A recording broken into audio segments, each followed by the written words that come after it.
I've got an old mule and her name is Sal, 15 years on the Erie Canal.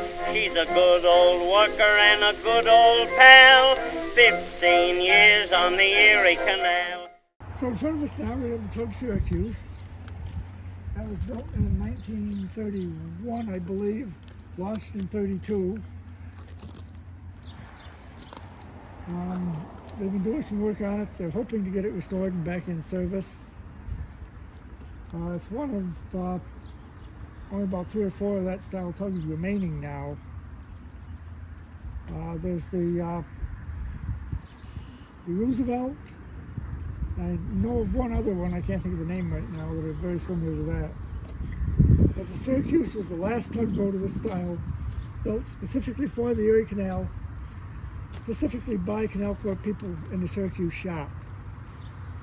Its job mainly was to pull a consist of barges, a group of barges, including the Dipper 3 that we'll get into in a minute, probably several hopper scows. There'd probably be a tender tug along with it, the crew quarters barge, but probably at least one maintenance barge. And they would go out to an area and they would work that area until they were done and then move on to the next area, and so on throughout the canal season. The Syracuse was originally coal-fired when it was built. It was converted to diesel in the early 50s.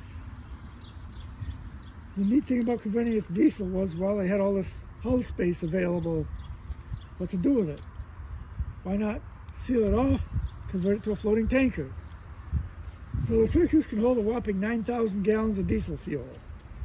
So she, in addition to pulling consists, she also serves as a floating gas station. So back in the day when they did that sort of thing, the Syracuse would come in, take on a full load of fuel, and go back out and lighter the other.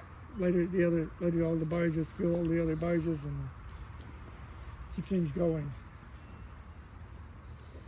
Across the way here we have one of our hopper scows, also known as a dump bottom scow. They would fill that with sediment from the bottom, spoil, and they would take it out, usually into a wide waters area or a side channel, a side cut from the canal, and dump it in the wide water. Dump it out. That technique is still used today.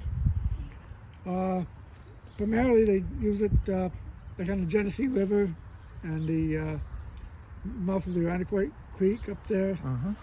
They will fill those with a crane and take them out in the middle of the lake and dump them. What they would do is after they had it filled to a certain level with spoils, they would then add water to the top to ballast it down. When they opened the hoppers on the bottom, the water would force the spoils out